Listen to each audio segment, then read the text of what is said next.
Bismillahirrahmanirrahim. Assalamualaikum warahmatullahi wabarakatuh. Perkenalkan, nama saya Iza Rismawan, NPM 190219035, yang dibimbing oleh Dr. Ima Amalia SEMSI.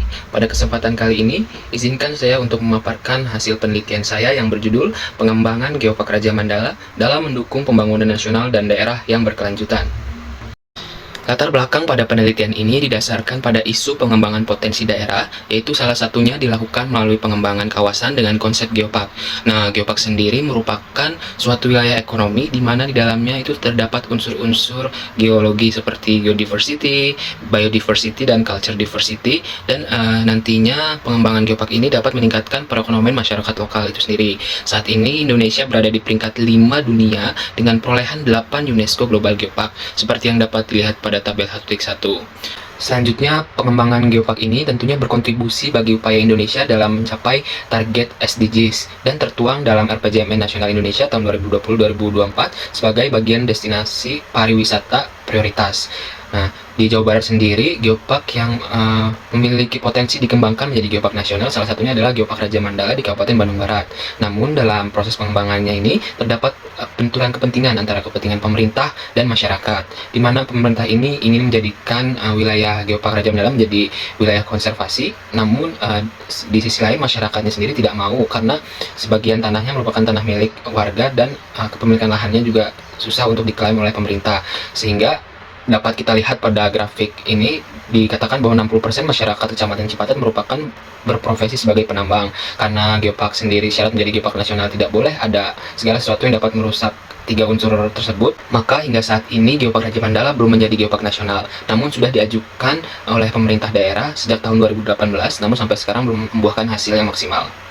Adapun objek penelitian dilakukan di dua geoset, yaitu yang pertama geoset Stone Garden di Desa Citata dan yang kedua di geoset Gua Pawon, yaitu di Desa Gunung Masigit. Untuk pada penelitian ini sendiri terdapat 3 rumusan masalah dan 3 tujuan. Selanjutnya, untuk metode penelitian yang digunakan adalah metode kualitatif dengan pendekatan studi kasus. Untuk populasinya sendiri, masyarakat KBB di Desa Citata dan Gunung Masigit sejumlah 37.557 masyarakat. Untuk sampelnya sendiri sebanyak 5 informan kunci, diambil menggunakan teknik purpose sampling, di mana setiap informan yang dipilih itu diduga sudah mewakilkan informasi yang dibutuhkan. Lalu untuk teknik datanya sendiri, teknik pengambilan datanya dilakukan dengan wawancara, observasi dokumentasi, dan studi pustaka. Lalu untuk teknik analisis datanya akan dianalisis menggunakan deskriptif kualitatif.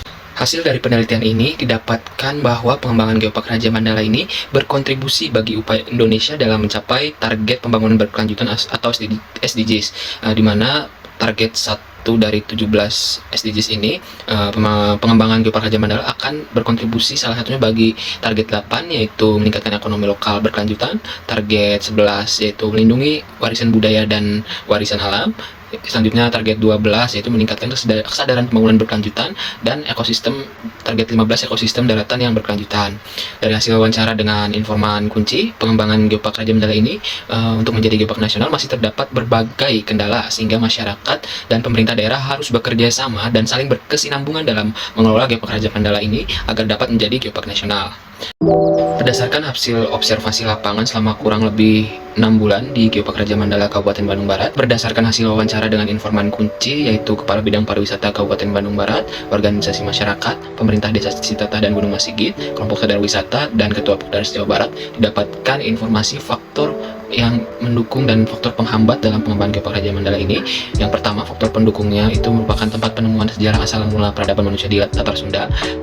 Yang kedua itu Geopark Raja Mandala ini sudah memiliki 3 unsur-unsur geopark dan berperan dalam meningkatkan pembangunan berkelanjutan. Lalu Geopark Raja Mandala ini dapat menciptakan lapangan kerja baru. Lalu untuk faktor penghambatnya seperti kepemilikan lahan yang masih rumit, karena sebagian lahan di Geopark Raja Mandala ini banyak ada yang milik pemerintah, ada yang milik swasta, dan ada yang milik masyarakat lokal itu sendiri. Lalu untuk faktor penghambat selanjutnya itu mayoritas mata pencaharian masyarakatnya adalah penambang. Selanjutnya jika terjadi bencana alam dan kebijakan pemerintah yang kurang tepat. Selanjutnya untuk pengaruh pengembangan Geopark Raja Mandala dalam mendukung pembangunan nasional ataupun daerah sendiri. Yang pertama, berpengaruh bagi konservasi alam, yang kedua pendidikan, yang ketiga pembangunan ekonomi, yang keempat pemberdayaan masyarakat, yang kelima penelitian dan inovasi, yang keenam pelestarian warisan budaya, dan yang ketujuh pengelolaan risiko bencana. Nah, ternyata kita uji coba sampai akhir Desember kita udah mencapai 9.000 pengunjung. Nah, jadi itu tambah semangat. Nah, mulai 2015 kita menghadap Ibu Kepala Dinas Pariwisata Kabupaten Bandung Barat. Nah, Ibu berencana belajar kita buat wisata, geopark. Dari hasil pemaparan tersebut dapat ditarik kesimpulan bahwa yang pertama, Geopark Raja Mandala ini sedang dalam tahap pengembangan menjadi geopark nasional, sudah diajukan sejak tahun 2018, namun hingga saat ini masih belum ada itikat lanjut dan terdapat beberapa kendala. Yang kedua, pengembangan Geopark Raja Mandala ini tentunya akan mempengaruhi lingkungan sekitar dan ekonomi lokal. Yang ketiga, ini terdapat 4 faktor penghambat dan 4 faktor pendukung dari pengembangan Geopark Raja Mandala ini. Demikian yang dapat saya paparkan dari hasil penelitian saya. Kurang lebihnya mohon maaf apabila ada kekurangan. Wabillahi taufiq wal hidayah. Wassalamualaikum warahmatullahi wabarakatuh.